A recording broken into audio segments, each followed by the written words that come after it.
Hello everyone, and welcome to another episode of All My Best Friends Are Digital, a podcast about video games and the stories they tell. I'm one of your hosts, Caitlin Bailey, and with me I have my co-host, Mark Bigney. Mark, how are you doing? I am indeed the other host. I am that other one. That is my highest aspiration, to be the rounding error in All My Best Friends Are Digital. I would never think of you as a rounding error, Mark. Today, we are going to be talking, as always, about what we are currently playing, followed by the retro game Sonic 3, and then we're going to be jumping into our feature title, The Big Con, and as always, we'll end by shouting out upcoming titles that we're looking forward to. So, Mark, why don't you tell me a bit about what you are currently playing? So, I have an endless enthusiasm for reviews, content, and coverage of various sundry esoteric handheld devices. And I have recently stumbled upon a channel on YouTube of an individual who calls himself the Barely Average Dude. I love his voice. I love his hands. I share similar tastes in hardware. And he has a variety of things to say about a number of handhelds that I very much enjoy, specifically a variety of GPD products, as well as some 1X Player products that I've been getting into lately. I've talked before on the show about the 1X Player G1, which is a fabulous bit of tech. But he frequently, when reviewing these things, will show on the screen of whatever he's fiddling around with a game called Akane. And that was enough to make me go and check this out on Steam. And it is a great time when, this was during the fall sale, of course, and that is a great time to be just checking out random games because the odds of it being highly on sale are very good. Akane is a very inexpensive, very focused, I would say. Unambitious might be another title for it, but I think that when you have a specific idea about what you want to be doing and you execute it to perfection, then I think unambitious is kind of an insult. You know, I think about some of my complaints about Drift Survivor 2 last time. It's like, look, you had a really tight sort of engine thing going with Drift Survivor, and then you tried to make it something else. And so sometimes ambition can be your enemy. I'm not going to necessarily say it's like Icarus, but whatever. So Akane is a very straightforward top-down pixel action Twitch thing.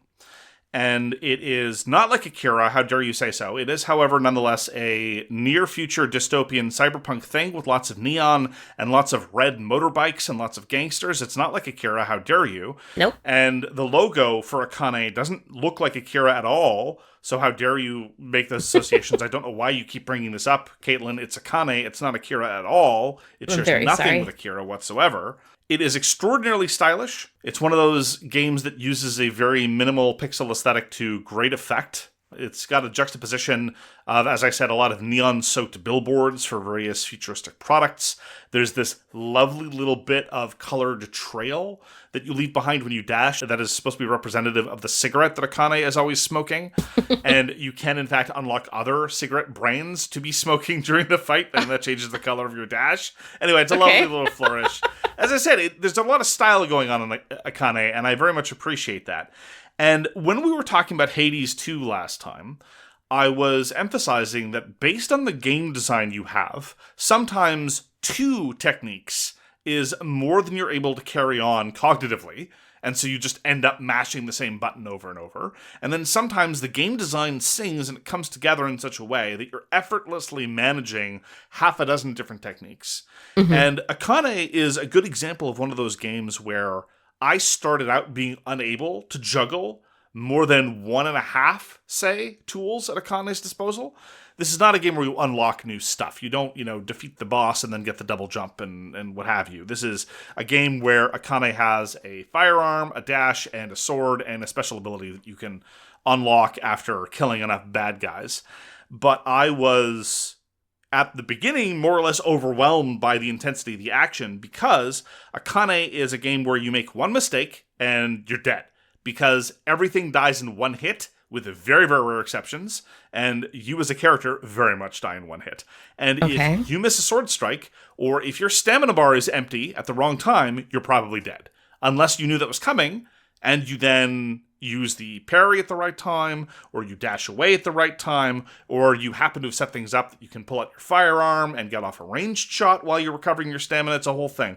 I will note that Akane's use of stamina is very interesting. Your stamina bar goes down as you attack, but not as you dodge. Okay. So unlike a lot of other games where the stamina bar is used primarily for defensive maneuvers, in Akane it's for offensive maneuvers. And so you can wade through huge groups of enemies and slash like mad and cut them all to ribbons.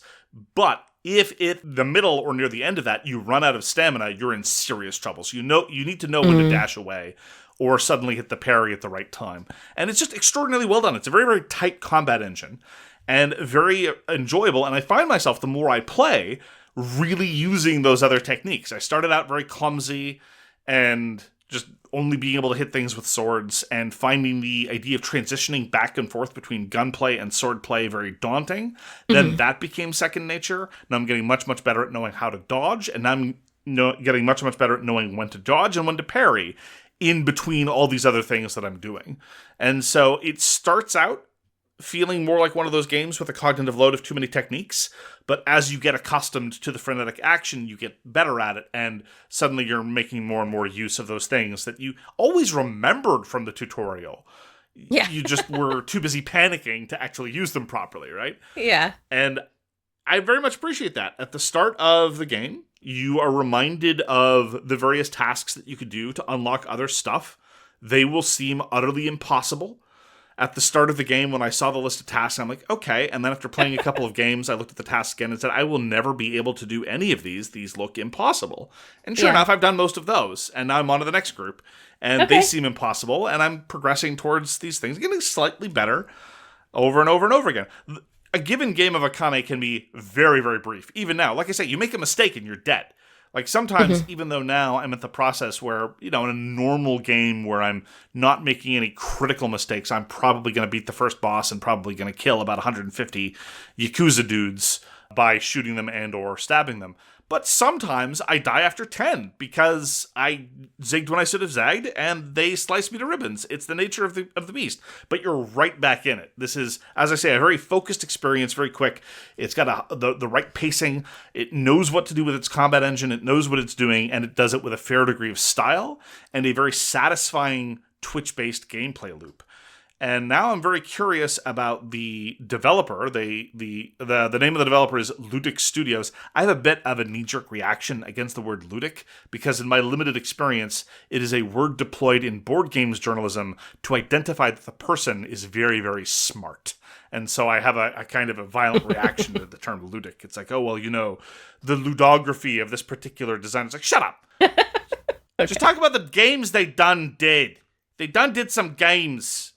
Don't be messing with Latin when you don't need to anyway. So Ludic Studios also did an isometric action game called Kate Collateral Damage, which is inspired by the Netflix movie. Similar vein of badass, dour action chick murders a whole bunch of people who did her wrong. And I'm vaguely curious about that game, but for the moment, I'm still just very much enjoying Akane. It doesn't ask for much of your time, but nonetheless, it is very satisfying. And not at all soporific, unlike a lot of other top-down games where the screen gets full of enemies in the more survival style. So Akane has been very, very pleasing to me.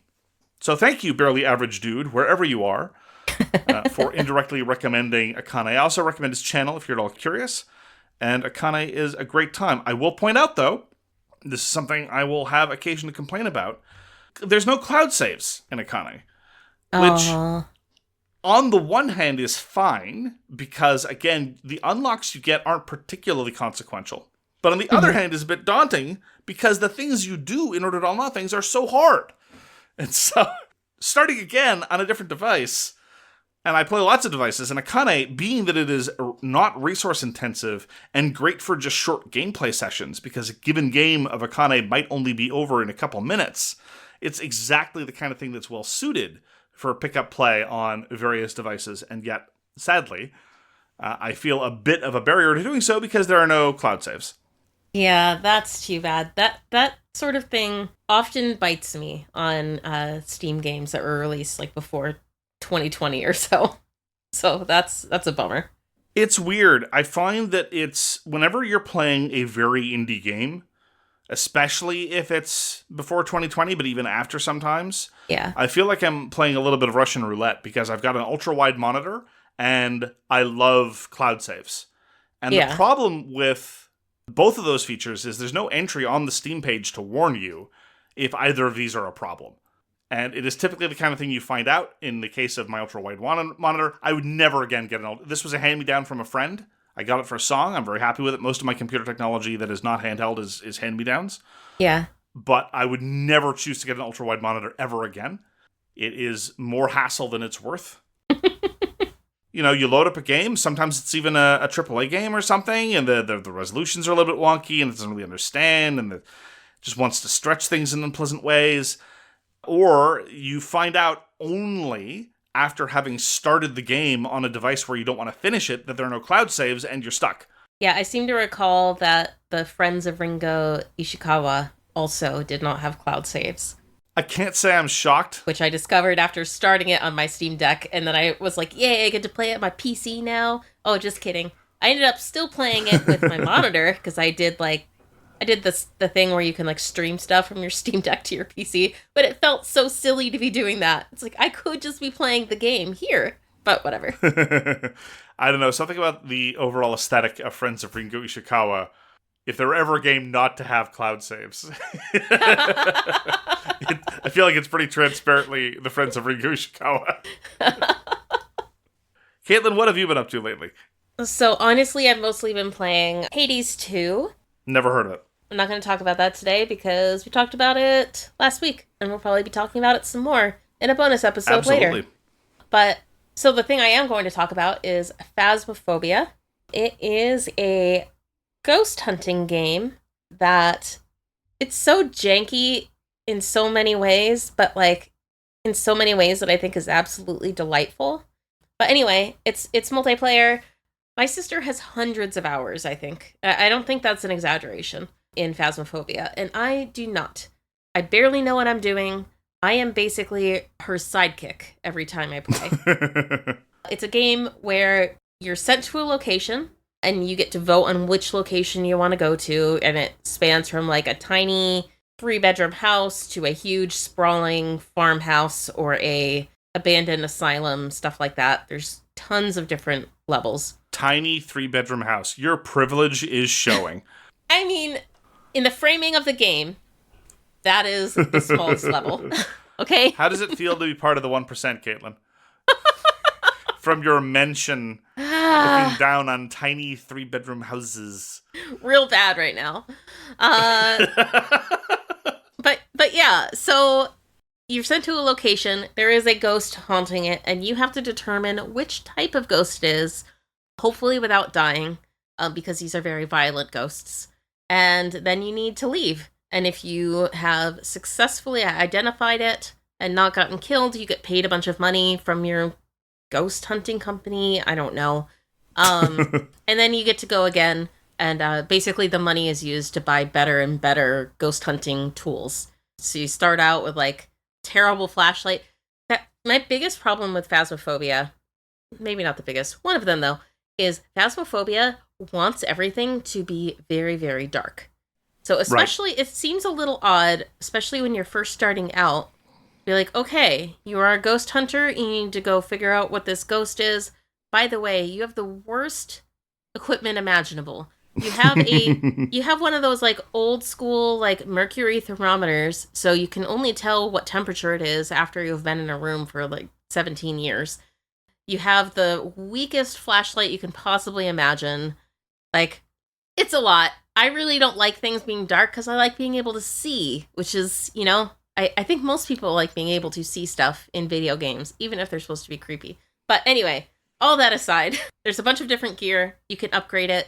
And then you have to use all of that gear in order to try to determine what ghost is haunting the location. Some examples are, okay, so if there's this dots projector that shines all these green lights, green dots basically throughout the room. And if a ghost walks through, sometimes they might show up as a figure in the room, with all the little dots kind of reflecting off of it. Some ghosts make the room freezing temperature. Some ghosts will leave things behind that can be seen via ultraviolet light. Some of them will write in a book if you happen to leave a notebook with a pen down, stuff like that. And it's basically just a game of, can you manage your sanity? Because the longer you're in the dark or the longer that you're in the room with the ghost and the ghost does scary things, like the ghost will do an event, where it might be like, whoa, and all of a sudden in your face. And that can be a little scary. But anyway, your sanity slowly goes down. And then once it hits a certain threshold, the ghost may decide to hunt you. You can use a crucifix in order to prevent a hunt if it hopefully initiates the hunt from within the radius of the crucifix. And when it does that, you'll see the crucifix burn up, which is oh, that's spooky, I don't know. It's such a weird game, but you have to find out every ghost has a little bit of evidence that's associated with that ghost. And you have a little ghost journal where you can mark down what evidence you've seen, and it will say okay, so if you've seen these 3 things, then it might be a banshee or a shade or a mimic. And you have to figure out what it is just based on the evidence you see and mark it, hopefully before you die. When the ghost hunts, it'll basically comes, it'll start wandering around the house, but if it sees you, it'll head straight for you. And if it gets to you, you will die. You can use incense to stun it so you can go hide in a closet or something. I don't know. It's it's a weird little game, but my sister loves it and I really enjoy playing it with her. I would like to propose the least appropriate, least functional crossover ever. Yes. I want to see the Repo Phasmaphobia crossover. I want to see those little bobble-headed dudes running around in the very serious universe of Phasmaphobia. And I want to see an underkitted, hard-pressed employee yes. being apparently there's all this jewelry lying around, but what kind of ghost is this? I would love that so much, honestly. I think one of my favorite janky things about Phasmaphobia is you can crouch, like you can in a lot of games, and you can move around while you're crouched, but you also can kind of look up at the ceiling. And when you do it, you do the most back-breaking, ridiculous pose. And you can't see yourself doing it because it's first person, but you can watch your friends doing it and be like, what are you doing? Just because of the way they're, it's very silly. You're possessed. No. I'm just looking at the ceiling. Yep, just looking at the ceiling. It's fine. This is just how models move in this game. Yeah, it's a whole lot, but it is what it is. So, the scary moments in Phasmaphobia. Yeah. Just, you're playing cooperatively. You're presumably, you're expected to be on voice chat with your partners, yes. I assume. In that environment, do you still get scared? Because part of the thing that I found, for me, it's a very, very high bar to have something be genuinely scary if other people are around. This is true of horror movies. This is true of horror games as well. I knew that when I first played the first Alone in the Dark game, and when I was playing the first 2 Silent Hill games, I knew that they were truly effective horror because people could be around and I would still be freaked out. Most of the time, in other contexts, it doesn't matter how bad it is. I might get startled by a jump scare, sure. Yeah. But I don't get creeped out in any serious way. So I've had exactly the same experience. I have played Resident Evil 1, 2, 3, and part of 4. I actually never finished 4, even though I know it's good. People don't need to email me about it. But then I played Resident Evil 5. You're still raw after the whole Terminator harassment? I played Resident Evil 5, which had a co-op, I believe. And one person could play Chris, and one person could play the female protagonist, whose name I can't remember off the top of my head. Shiva. And that was not scary at all. It was so weird. Resident Evil 5 is not scary at all. Oh, I mean, I've also heard that it's just it's not... I had fun playing it with my spouse, but I get scared by things that other people might not think scary at all, and I did not find Resident Evil 5 scary at all. I fear there may be too much noise in that particular instance to truly calibrate what's going on. Absolutely. Repo, I sometimes will get scared. I mean, obviously you get jump scared by a monster, coming around the corner, but I can still get a little bit scared. But I think part of the thing that helps is the audio and how you can't really hear your friends if they're beyond another room outside of where you are. So it helps you feel sometimes alone, even when all your friends are on voice chat with you.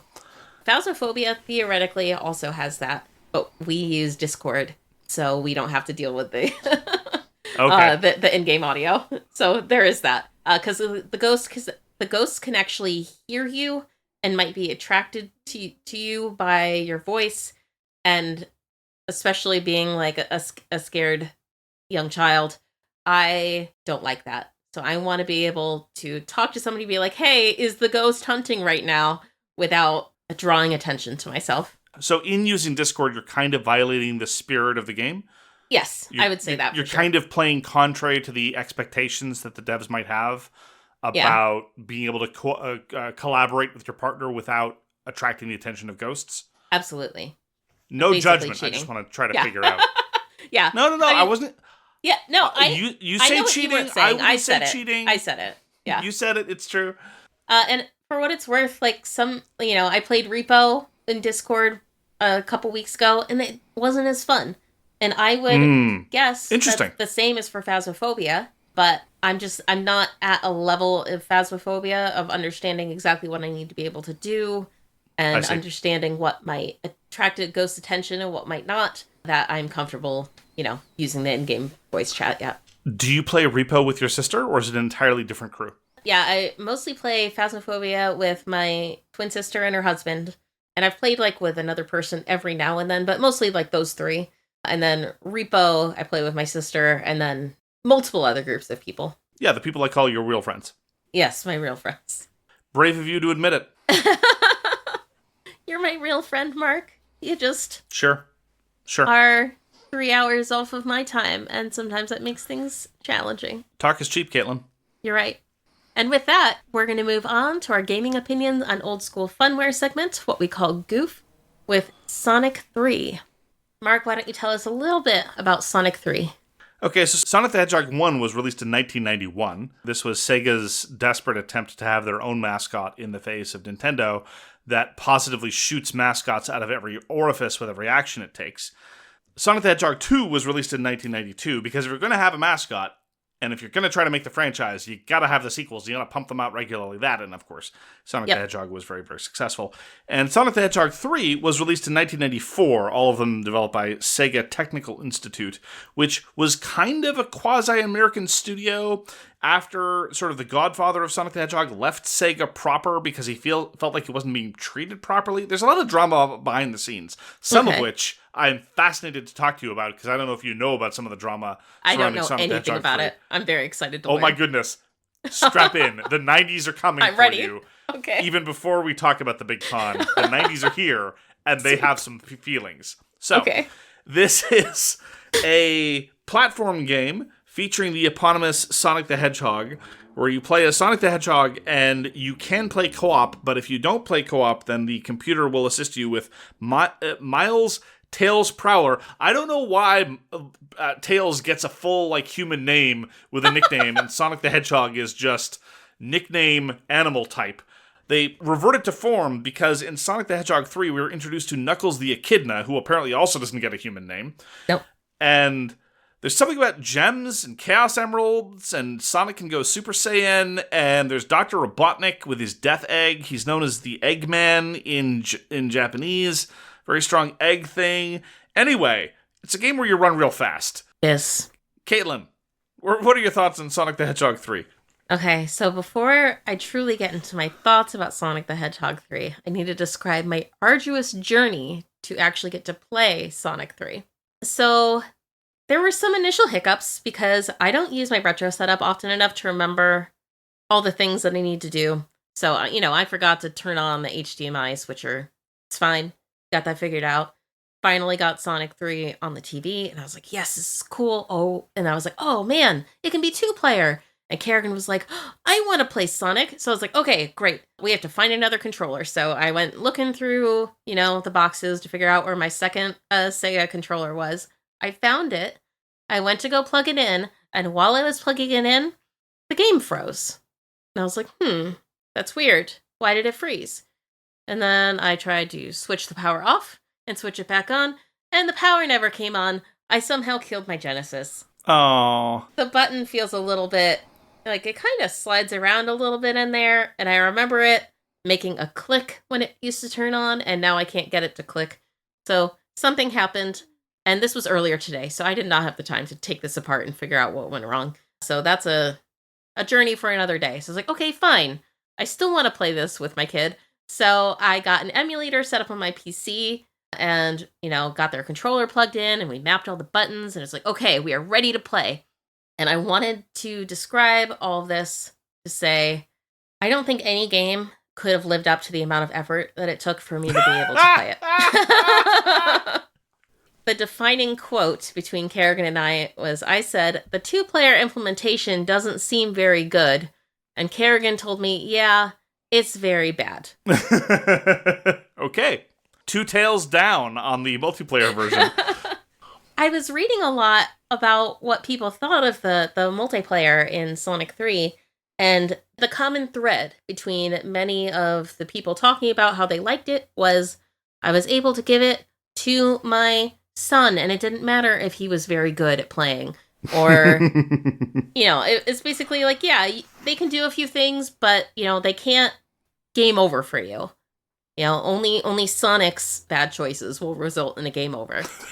So that's pretty cool. But given that Sonic's whole thing is going really fast, Tails just ends up off screen 80% of the time. Yeah. Kerrigan was constantly like, where am I? I don't know where I am. And then, Sonic would kind of spawn Tails, just off screen and they'd be able to float back on screen. But it's a little frustrating. Honestly, having played it exclusively single player and seeing the rate at which Tails just needed to, arrive as though Deus Ex Machina just from the top of the screen with his little helicopter tail business.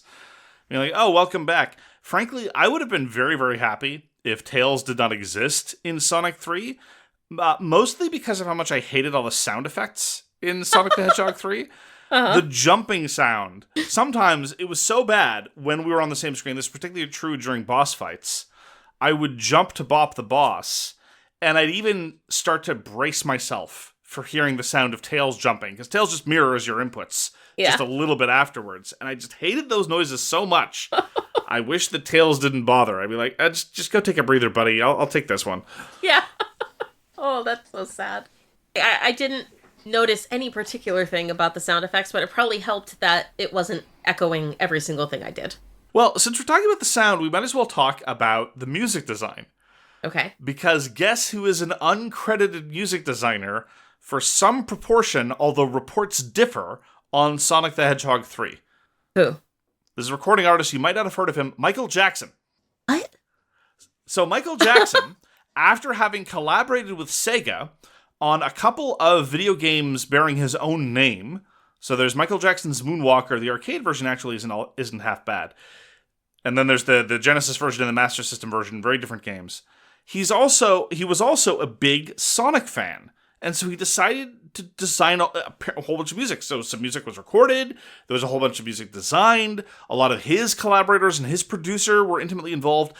The question is, how much of the music persists? Because the partnership was dissolved by both parties expressing different reasons. Michael Jackson stopped contributing to the project, according to Michael Jackson, because he was appalled at the poor quality music rendering that was available on the Genesis hardware. Okay. Fair enough. If I took music seriously, I wouldn't want to design music for a 16-bit system either. And if I would design for a 16-bit system, it sure as hell would be the Genesis. Yeah. Sega stopped collaborating with him after there were public allegations of sexual abuse of minors, which, also legit. So in 1993, the partnership was dissolved. The question remains, how much of the music in Sonic the Hedgehog 3 is in some way from Michael Jackson? This is one of the reasons why, number one, Sonic the Hedgehog 3 has been republished, repackaged, and reissued much less frequently than the other Sonic games. Oh. And number two, sometimes when it has, the music has been different. Because the estate of Michael Jackson has views on Sonic the Hedgehog 3, and Sega doesn't want to bother. Have I blown your mind? Yeah, I had absolutely no idea. So you weren't a Genesis kid, were you? You didn't have a Genesis growing up?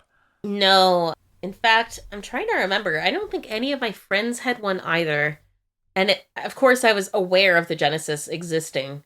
But I think the only time that I ever really engaged with a Sonic game before the Game Gear, I think my eldest brother ended up getting a Game Gear, and I played a Sonic game on his Game Gear.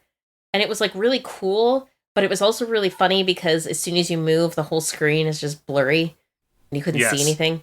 But I think the only time that I ever played a Sonic game other than that was probably like at Babbage's or Electronics Boutique, at one of their little demo setups. Babbage's, wow. Babbage's. The 90s really are calling.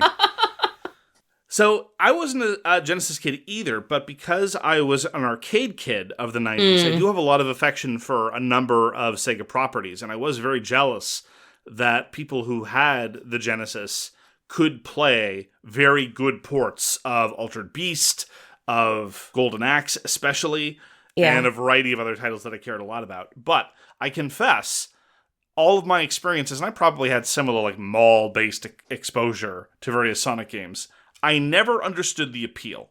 Mm-hmm. And that persists to this day. I don't understand the appeal of the core Sonic games. I do know that there is a very active and very vocal fan base. There are people who care a great deal about Sonic games. Oh, yeah. The consensus appears to be that there hasn't been a good Sonic game in about 15 years. And even then, there's some disagreement about those good Sonic games were. But the fan base is in universal agreement, I think, the first 3 games are great, and that 2 and 3 especially are very, very good. Mm-hmm. And I don't get it. I mean, it's fine. At the best of it, it's fine.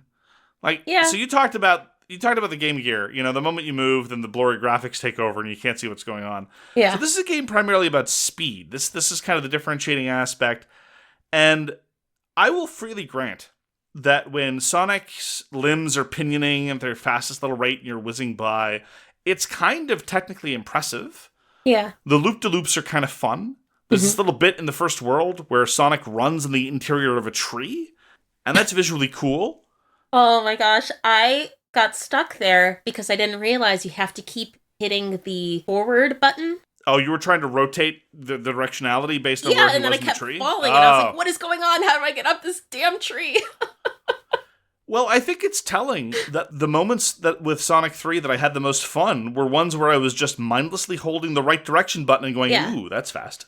Yeah, and then they keep adding boulders and things or those springy buttons that all of a sudden will make you go a different way. And sometimes those were fun. Other times it was just like, this is simply an obstacle to me going fast. That's the problem. That's the fundamental gameplay design that I think that the early Sonic games, I don't know about the later Sonic games, couldn't crack. Like, on the face of it, a 3D Sonic game where you have an over-the-shoulder view might be able to capture some of the dynamics of like your more traditional racing games where you can capture both the speed and the ability to see things coming. But as it is, a side view platforming game, maybe you're expected to memorize the levels. I don't know. I'm sure there are lots of people who played these games to death and have memorized the levels. And maybe they enter some sort of weird flow state and maybe they're able to... But the problem is that the best aspect of the Sonic games are speed, and they have not reconciled that speed element with actual gameplay. Because if there's an enemy there, you're running too fast. Maybe some people are able to visually process an enemy and do something in response. Yeah. Instead of just running into it. Without just rote memorization. Yeah. Because then you come to a crashing halt. Because when you are at a standstill, the Sonic games are bad. They're just painful. Yeah. It's not fun to be slow. Yeah. It's like the worst. So sometimes in Mario games, you have similar experiences, usually like the ice levels, right? Everything is super clumsy. You have to work up ahead of steam to really jump anywhere. Everything feels really slow. They know better than to pull that crap very often. Yeah. Right? We're talking about like a couple ice levels.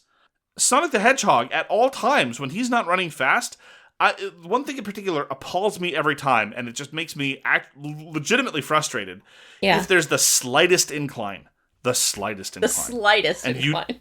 And you jump, Sonic will jump backwards. Yep. And so here's the incline. I'm going really slow.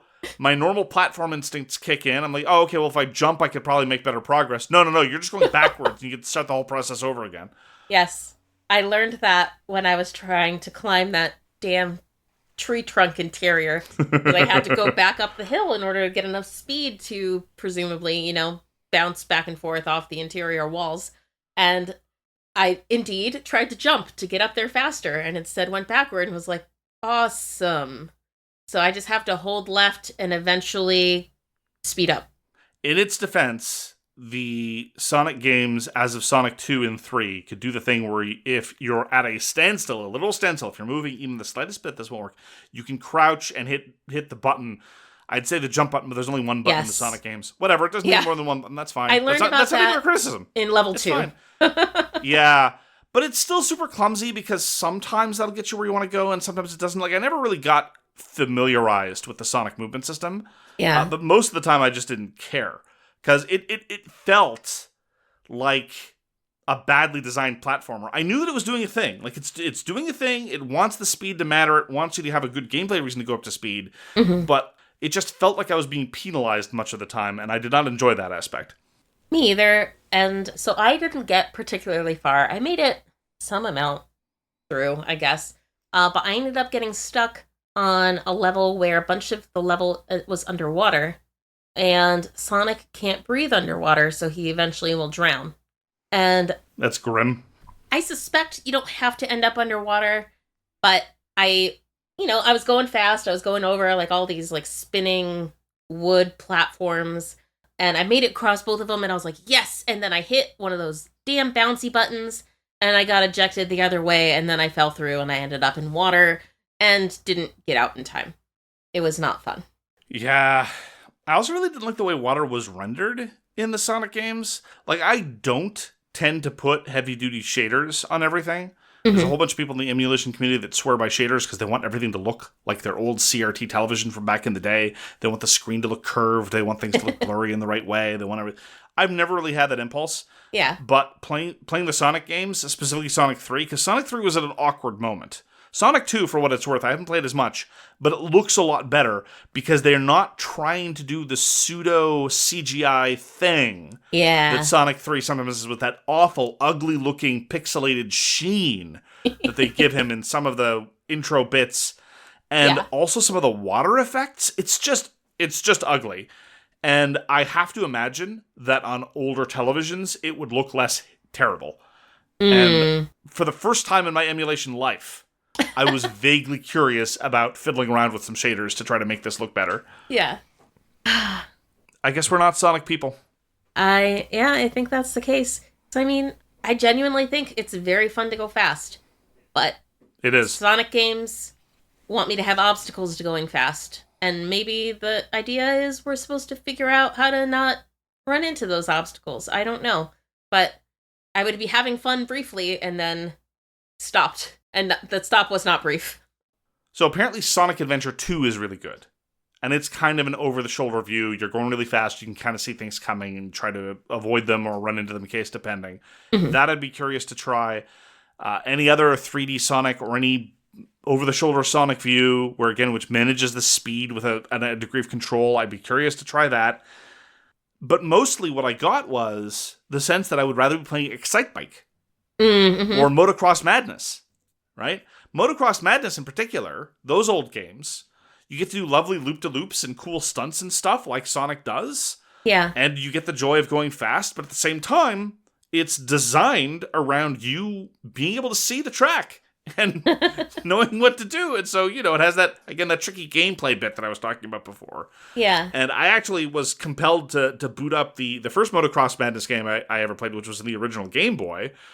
And I was having a lot more fun with that than Sonic. Yeah, actually, the same criticisms that we've mentioned about Sonic actually is reminding me of when we played Echo the Dolphin and said much the same thing.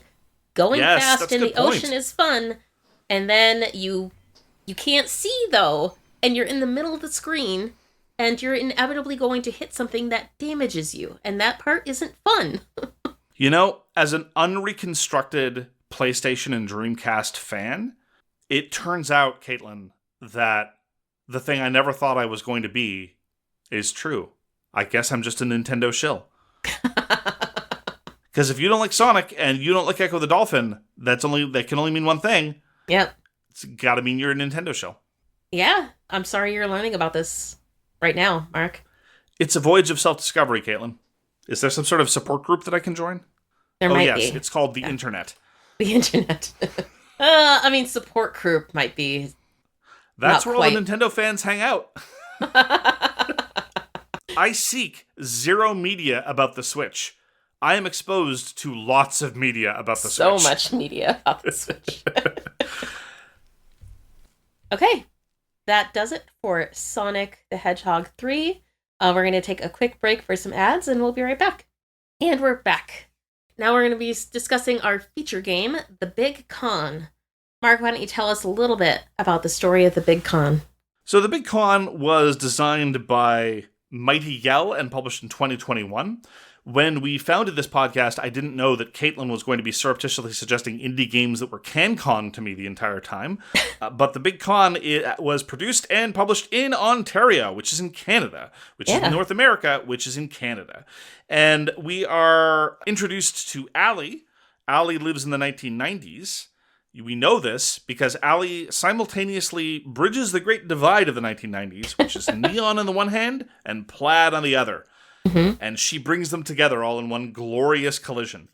We have plaid, we have scrunchies, we have Furbies, we have VHS tapes, we've got floppy disks, we have video rental stores. And in a riff on the incredibly cliched plotline, in order to save her family's video rental store, she needs to raise upwards of $90,000 in the context of a week. So instead of going to band camp, because she has zero interest in her trombone, she plays hooky and follows some dude she just met to generate the necessary money through larceny and crime. And thus begins The Big Con, which is basically a one more modern riff on the old school point-and-click adventure game. This very much is in the same wheelhouse as the old Sierra or LucasArts games. And instead, though, is focused on petty crime. Yes. So what did you think of The Big Con, Caitlin? Well, I have to admit that the first time there was a joke, displayed on the screen, I was like, oh, I don't know if Mark is going to like this. Why? What about the joke made you think that I would disapprove? Oh, I don't know. At least for me, for the most part, the humor was kind of oh, that's cute. But it didn't always land with me. Do you know what helps a lot? What? Turning on the laugh track. Okay, so I didn't do that, but I did see that was an option, and I was fascinated by the fact that existed. I don't know why and when, but it was very early on in my playthrough that I saw in the options of The Big Con you could turn on the laugh track, and that helps considerably because every time there's a weak joke, there's an incredibly tepid laugh track that gets triggered. Okay. And it definitely helped make me think that the game knew that it wasn't very funny, which is fine. Okay. Nice. Yeah, my favorite quote, at least for what I played through, I think I got roughly halfway through The Big Con, was, I'm a teenager in the 1990s. If I don't know a few facts about the dangers of smoking, our school system is failing. Yeah, I like that. That was a good reference. I was like, oh, it's true. That speaks partially to the writing, but also very seriously to the nostalgia effect, because The Big Con is absolutely traffic in nostalgia hardcore. Mm-hmm. A lot of the nostalgia bait that we've been exposed to over the course of the past 5 years, called the Stranger Things phenomenon, has been mostly about the 80s, but as people of our generation and of slightly older generations are aging, the 90s are kind of not as popular as 80s nostalgia, but 90s nostalgia is a thing. And a lot of it, for what it's worth, motivates a lot of people who are into similar things that I am. I'm the one who's bigger into retro gaming than you are, I think it's fair to say. Yeah. Despite the fact that I don't own the hardware. You have all the hardware. I have more of the back catalog. Maybe because you have all the hardware, you have less of a back catalog than I have. You've been doing all this stuff. But the thing is that I get the genuine impression, and this is hard. I'm genuinely not boasting about this, but I get the genuine impression that a lot of people who are in the retro gaming sphere are motivated by nostalgia. They want to recapture the experience, the sense, the memory, the recollection, the vague vibe of what it was like for them when they were younger doing the thing.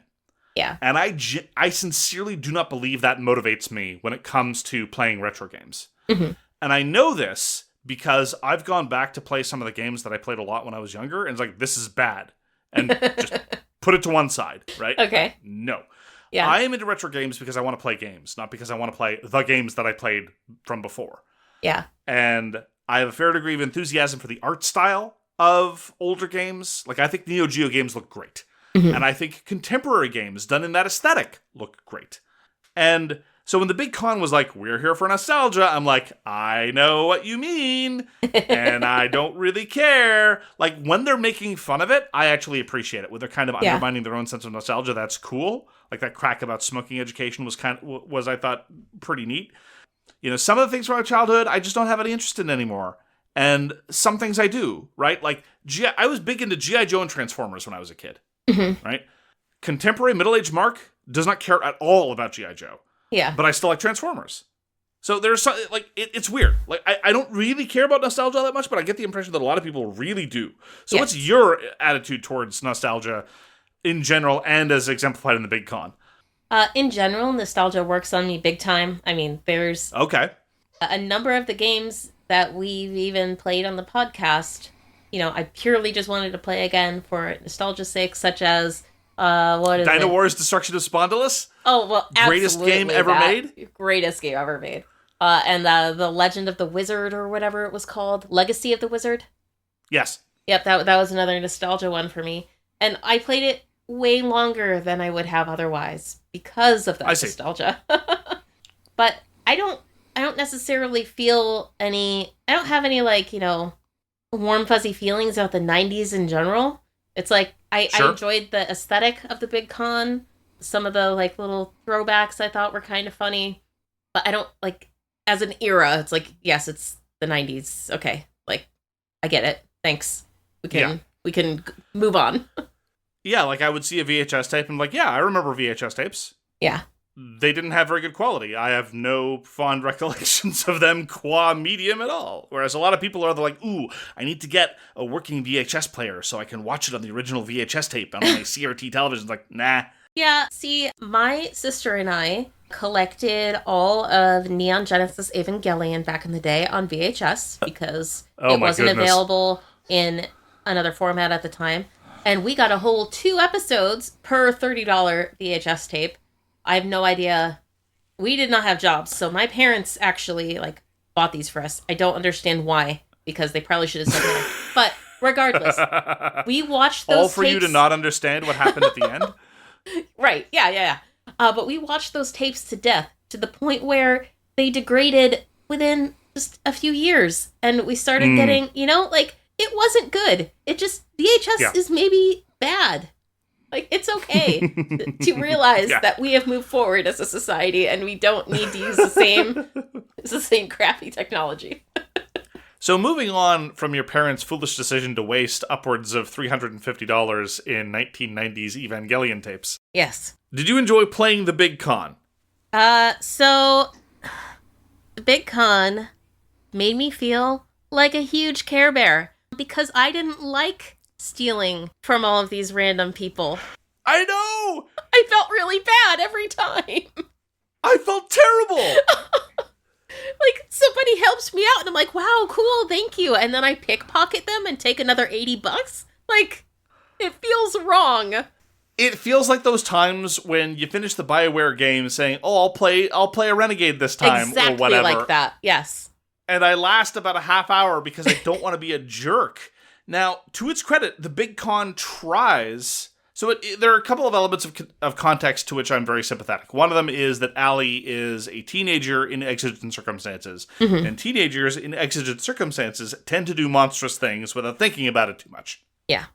I, however, am no longer a teenager in exigent circumstances, and therefore do not wish to act like a monster, even in digital form. Yes. Another thing that it sometimes tries to do, and games do this all the time. I remember actually I tried Sniper Elite 4 when it was on Game Pass a couple years ago. It would do this thing where you zoom in on a potential target that you're about to dome from 100 meters or whatever. And first of all, the person's a Nazi, so that's already trying to rig the deck. And then it would give you, and this was such a macabre little detail, a little personal fact about this Nazi that you're about to shoot. Why? I think in some cases it was trying to dehumanize the target or make you feel better about killing them. Like one of them was like, Wilhelm has been cheating on his wife with his neighbor for the past 3 years. And I'm like, well, that's not a good thing to do, but now I know more about Wilhelm and maybe I don't want to shoot Wilhelm anymore. Yeah. Maybe I'm a little bit concerned about Wilhelm's marriage. Maybe I'm a little bit curious as to what Wilhelm's neighbor is up to. And maybe they're deeply in love. I don't know. Wilhelm's life sounds awfully complicated. Maybe I don't want to shoot Wilhelm anymore. And so I stopped playing the game. Yes, valid. But what I think the designers were thinking, and it's so shallow and superficial, is like, oh, well, if we tell the player that Wilhelm is a Nazi adulterer, well, then clearly it's okay to shoot them. Yeah. I'm like, but no, if you personalize these characters at all, I no longer wish to engage in the murder porn that Sniper Elite 4 has available to you. Yeah. And the big con is granted, there's a big difference between those two kinds of games. Yes. And sometimes the big con wants us to think that these people are kind of jerkish or a little obnoxious. Mm-hmm. I still didn't want to rob them blind. Yeah. Yeah, like, One particular part was there's a, like, kind of a jerk rich dad with his, spoiled rich son. And he bought I know exactly what you're thinking of, yeah. Bought him a Furby. And you can steal that Furby. And I don't know, I didn't like it. It's like, it doesn't matter if he's a spoiled rich dad with a spoiled rich son. It still feels not cool. Yeah, it feels terrible. And again, I understand, if this were a movie, I'd feel differently about it. Mm-hmm. Some people have weird hang-ups with respect to stories. Like, for example, I've got a friend who cannot get behind any movie or television show or story that attempts to make you sympathetic to an adulterer. The moment a character is an adulterer, for him, they're the spawn of Satan and there's no ability for him. That's fine. I understand that. I'm not there. I watch a lot of shows that expect you to be very sympathetic to people doing terrible things. I can get behind it. I just don't want to be doing it. Yeah. I don't want to be the one. I don't want to be. And yeah, it's Allie. She's got a name. She's a different person, whatever. But it's me doing it. I'm the one picking some random dude's pockets and running a short con on somebody. And it just made me feel gross. It didn't make me want to be in that world doing those things. Yeah, like you come up to a cashier and like, hey, can you please make change for $100 for me? And then interrupt them on purpose to make them miscount. I remember being a stressed out cashier trying to count back cash and then being interrupted. One dude yelled at me and made me, I didn't cry at the time, but I cried later, while I was in the middle of counting back the cash, and it felt so stressful and bad, and I was like, I don't want to do that to someone else. Even though they're not real. It's weird. I don't know how hard the game is trying, right? Like, I brought up Sniper Elite 4 because I don't really know how hard the big con is trying to do the same thing. Mm-hmm. It characterizes the spoiled rich dad as, kind of a materialistic parent. But at the same time, he's a parent trying to get through a day with his kid. He's trying to solve a problem that his kid is unhappy. I have a great deal of sympathy and empathy for that individual. Yeah, the kid working the counter at that mall store is a bit of a jerk to you and is kind of unpleasant. But I have endless sympathy for anyone working retail. Yeah. I do not wish to predate on these people. And despite the fact that there's this sort of charming, again, nostalgic and humorous veneer behind it all, it blunted the effect somewhat. But it still made me feel like I felt grungy. I felt dirty. I felt like it made me feel bad about the experiences I was having with the big con. And that, more than anything else, made me nope out about 2/3 of the way through. I was pushing through because I do see some virtues with it, which I'll get to in a second. But the entire time, especially near the latter half of my experience with the big con, it was through grit teeth. I mean, I found myself thinking at one point, it's like, is Linda's video store really worth stealing from hundreds of people? And for me, the answer was no. I did not, I realized that Allie has a very great deal of emotional attachment to Linda's video store, but I as a person don't. So controlling Allie and having Allie steal a bunch of money, it just wasn't working for me. Now, I will say, as a structural design conceit, I do think it's kind of a stroke of genius because the bedevilment for me anyway as a player, I know I'm not alone, you probably aren't in this category because you're better at these things than I am, of a lot of graphic adventure games is, you can't find the thing to open the thing. Your progress is being gatekept because I would say key, but usually it's far more outlandish than a key. But it's functional like a key to open the door. Yeah. You need the thing to get to the next thing. And the genius of the big con is they're like, no. There are things you can pick up. And yeah, sometimes you need a specific thing to get to another specific thing. But broadly speaking, your progress is gatekept behind certain money totals. Everything you do, every puzzle you solve, every conversation you complete, quote unquote, successfully, every minigame you do, quote unquote, successfully, gives you cash. It's all fungible. You need to make $500 on that train to get to the next step.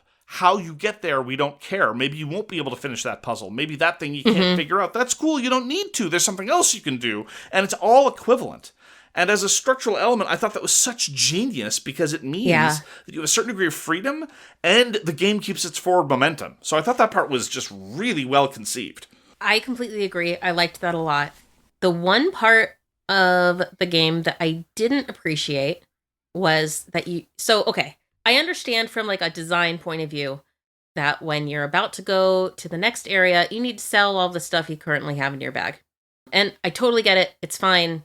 You're not supposed to carry stuff from, stage 1 to stage 2.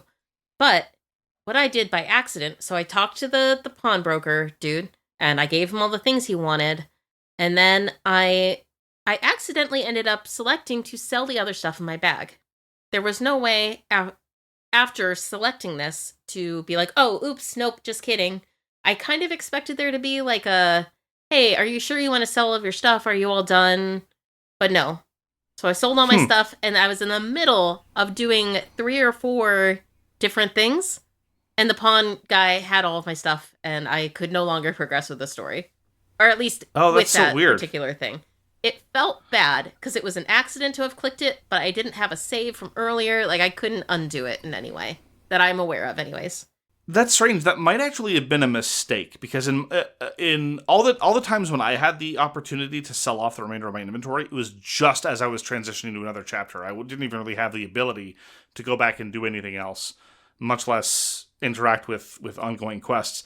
There were a couple of times where I was in dialogues where they're like, I can't let you through unless you have the thing. I'm like, I have the thing. And I had to restart the dialogue like 2 or 3 times for the person to register that I had the thing to get through. Nothing too far out of the ordinary for a super indie game, but a couple of those too. Yeah. Yeah, I think that it's because I had already hit the money threshold that I needed. Maybe whatever check that normally is there was gone.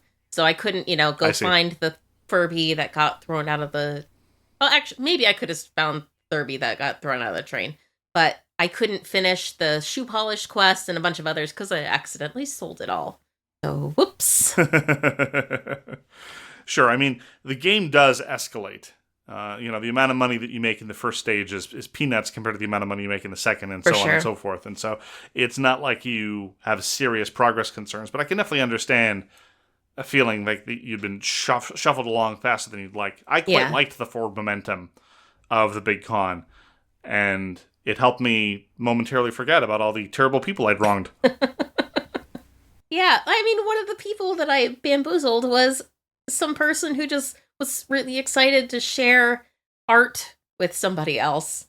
And, I'm like, oh, yeah, I don't have any money, so I can't donate to any of these cool artists. And she's like, oh, cool. Here, take $30. Go, do whatever. And I'm like, cool, I'm going to pocket that money. And it just, I get it. I understand. I completely understand how the game's supposed to work. But as somebody who doesn't want to be mean to pretend characters, it was very challenging. And on the Steam page, the designers say, leveraging the flexibility of the structure that we both acknowledge and enjoy. Like, hey, you don't want to bamboozle that person? You think they're nice? You don't have to. Go ahead and sucker somebody else. But the problem was I didn't feel good about suckering any of them. Yeah. I don't know if the game expects me to think that some of this is some form of justice. I mean, yeah. Allie maybe it does, but Allie's a kid. She's stupid. Let us accept that as table stakes. Yes. I just, by the end of it, I was just like, I don't want to learn more about you. How can I steal more money from you? Yes. Please don't tell me anything about your life. I just want to know how much money you have in your pockets. So I really admire the structure of the big con. I think it is a really clever structural innovation for, basically point-and-click graphic adventure games. Yeah. I just didn't feel good doing it, though. I just couldn't get over it. I tried, but I couldn't. Yeah, I kept hoping that I would somehow start feeling better about stealing a bunch of money from people, but it just wasn't happening. Well, the man wins again. The man wins again. He always does. How did Allie's mom end up $97,000 in debt to loan sharks? I guess it was somewhat implied that it was related to Allie's, music education, maybe, and getting into, the mom's big plan to get Allie into this prestigious music school. But I don't know. I wasn't entirely sure if that was the cause of the significant amount of debt or what. I couldn't really get hung up on the details because, appropriately enough, this isn't even a criticism. Yeah. The big con structurally takes a kind of a child's view of the overall structure, right? It's entirely molded by Allie's viewpoint. And as far as Allie's concerned, her mom says don't ask about it, so she doesn't. All she knows is that if she comes up with 97 grand or thereabouts, she thinks she can solve this problem. I don't know if the denouement of the big con grapples with this in any serious way. I have no reason to believe that it does, given the way that it's told the rest of the story. Yeah. I am just unwilling to step on all the fake people I would need to do in order to get to that ending. Okay. So that's the big con. I guess Mark and I aren't really cut out to be teenage con artists. So you'll move on to some shameless hyping of upcoming titles in our Shout segment. And I would like to ask Mark, what are you shouting out today? So there's a bunch of handhelds I'm looking forward to. I'm going to focus on one. Okay. There's this company called MagicX, which is doing really interesting things in the low-cost Android emulation sphere. They have a great 2.8-inch one. They've got a really cool 4-inch one called the MagicX Touch 40. Their naming conventions are garbage. Their naming conventions are terrible. I can only barely remember what they're called, and I own some of them, all right? Okay. So the MagicX Touch 40 was actually really cool. It was a sort of stacked vertical screen designed primarily for emulating DS. Okay. So you could get the two screens on top of each other and still have a touch screen, because as we commented when talking about The World Ends With You, which is a marvelous title, emulating the DS is sometimes very simple when you don't care about the secondary screen. Sometimes it gets a little bit harder when you do care about the secondary screen. And when you need both screens stacked on top of each other and a touch screen, it gets very, very picky. But anyway, setting all that aside, they have an upcoming one called the MagicX 135. I hate the naming conventions. This is a very strange-looking handheld. I love it because it's different. This is a very saturated market. If you want little handhelds that look exactly like all the other little handhelds, you can get dozens and dozens, and trust me, I have. But this one has two D-pads, one on either side of the design, and the reason why is because it is meant to be able to play it either horizontally, in which case you've got a 3.5-inch screen, and it's actually a 3:2 aspect ratio, which is great. It's a great screen. I've seen it before on another handheld. Or you can rotate it on its side, and then you have the other D-pad next to the buttons. So you have a D-pad and buttons for playing either vertical shooters or aforementioned Game Boy titles to have the stacked screens and a better orientation. All in a very small, compact, very economical package. The pre-orders are available for $55. Mm-hmm. The processor is a reasonably good one. It can go up to Dreamcast without too much difficulty. And as far as I'm concerned, if you can go up to Dreamcast, that's good enough for most things. And I'm looking forward to it. I like it when new publishers and new designers are kind of shaking up a very, very established space.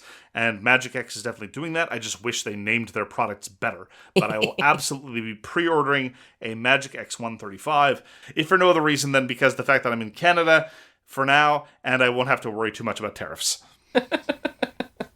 Yeah, that's fair. I think it's super cool to, it feels so simple to just be like, oh yeah, you can play it either way because we just add the controls over here too. I can easily imagine some ridiculously over-engineered solution where you have to physically move the controls from one side and with hinges and everything. It's like, no, we just have another set of buttons. Go. There are some over-engineered monstrosities, but they're not particularly mainstream or approachable, and they don't even really do that much in terms of versatility. Mm-hmm. But as somebody who really likes vertical arcade shoot-'em-ups and who enjoys emulating the Nintendo DS in a reasonably functionally proper way, I do like being able to rotate it. Now, to be fair, you can take your average handheld and rotate on its side and just use the right-hand joystick and the buttons. It's just, they don't tend to be designed to be held that way, and so it's a little uncomfortable. And you're using an analog stick instead of a D-pad, which is never awesome. I mean, some people swear by it, but I don't tend to enjoy it that way. Yeah. As I say, mostly I like the fact that companies are trying new stuff, and I'm very happy to support that. Yeah, it's awesome. What are you looking forward to, Caitlin? So, one of my friends linked me to a game on Steam that has a release date of later this year, and it's called Final Sentence.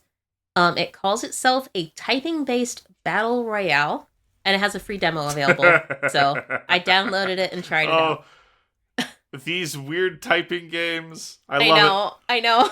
So, the way a match works is you join, and there's about 30 seconds when other players are also joining, and you're kind of in this room where there's just a bunch of desks and lights above the desks, and kind of spooky agents, like dressed all in black with a mask on, standing by each desk.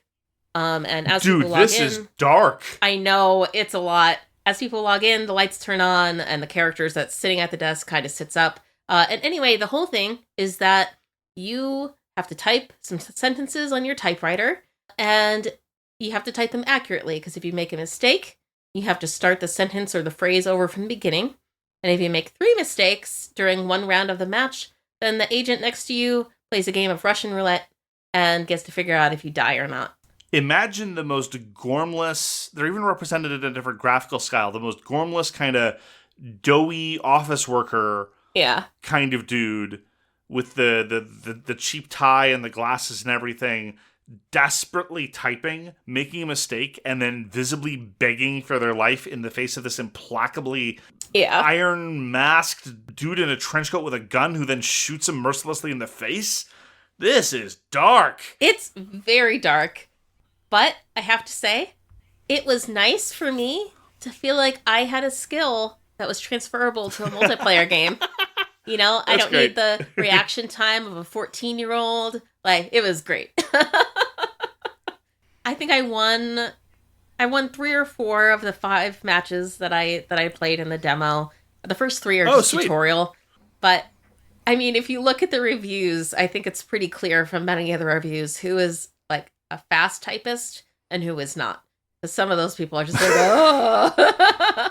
So I think that in order for Final Sentence to be fun, there needs to be some probably pretty good matchmaking so that you're not being matched against people who can actually... We'll see how it ends up panning out. I never knew, Caitlin, that you were always on the precipice. All you needed to do was find something you were good at to go from, video games can be fun, straight to get good, nub. Yes. So anyway, it is really dark, which is a lot. Only one person, whoever finishes everything first, gets to survive. So when you get to the end, if you're number 1, you're like, okay, cool, you won. And then you hear a series of gunshots ringing out around you as the other 20 to 30 players who are still alive all get shot dead. It's a lot. Oh my goodness. It's so much. It is so telling that you can... I'd be in the same position, that we can enjoy a game like Final Sentence, but the big con makes us feel gross. Yeah. It's not so much the source material. It's not so much the tone. It's what are you making me do? Yeah. In Final Sentence, I just have to type things. And, you know, if I finish first, I feel kind of bad about it because I won and everyone else got shot. If it's got to be you or me, it's going to be me, says Caitlin. There's a weird line between that and stealing money from a lady who's just walking in a stroller with her baby. I hear you. Final Sentence. Final Sentence. It is a lot. That does it for this episode of All My Best Friends Are Digital. If you'd like to support us, you can check us out on patreon.com/ambfad. We also have video episodes on YouTube if you want to check those out instead and see us playing games sometimes poorly. You can check that out. Just search for All My Best Friends Are Digital on YouTube. I hope everyone has a wonderful week, and we will see you all next time. Take care, everyone. Bye. Thank you so much for listening. If you'd like to get in touch, you can reach us at allmybestfriendsaredigital@gmail.com. Hope to see you again soon.